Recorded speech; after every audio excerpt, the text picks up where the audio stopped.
Salut, nous voilà dans ce deuxième épisode d'À quoi ça rime, la chronique où la réflexion prime. Et si de savoir vous avez toujours appétit, je vais vous dire ce qu'est Starroad en ce moment dans notre beau pays. Les complotistes ont encore sévi, et là c'est un hold-up. Leur documentaire est sorti.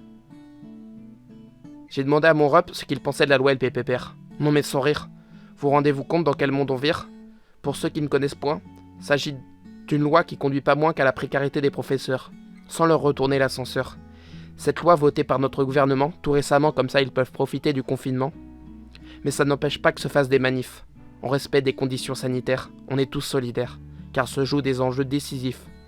Ce n'est pas nous qui bénéficions de la sécurité globale, mais c'est nos droits qu'ils veulent rendre flous. Logique chorale, impensable de se plier pour rentrer dans les clous. On ressent le ras-le-bol un peu partout.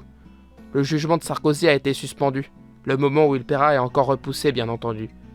Pour s'aérer l'esprit, vous pouvez regarder 62 de Dinvo et Ken Kojandi pour des vannes en rafale dispo sur Canal. Sinon, gratuitement, t'as Le Monde à l'envers qui est passé en prime sur TMC. Ça fait plaisir de voir des gens dont t'aimes le contenu pouvoir passer d'internet à la télé, devenir de plus en plus connus, juste parce que c'est la dernière étape avant le ciné, toi-même tu sais.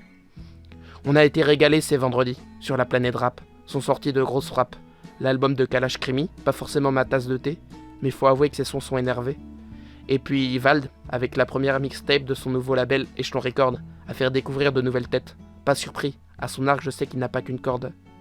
Bonne nouvelle mesdames, la gratuité des moyens de contraception, pourvu que l'Écosse ne reste pas longtemps l'exception. Puis à Amsterdam, le gouvernement a pris des décisions pour éviter l'endettement. Faudrait que le nôtre en prenne de la graine. Il a annoncé la fin du confinement pour que l'économie reprenne.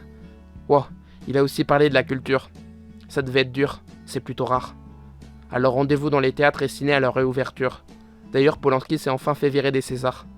Marrant que le film, Déconnecté, fait entre potes du ciné confiné, dans l'unique but de se faire un cachet, et il essaye même pas de le cacher, soit une pâle copie ratée de Unfriended. Je vous conseille d'aller voir le film Drunk de Winterberg le 15 décembre au cinéma. Je remarque avec tout cela qu'on ne parle même plus de la fonte des icebergs. On a laissé tomber le climat. Ça ne s'arrangera guère quand je vois tous les masques glissés par terre.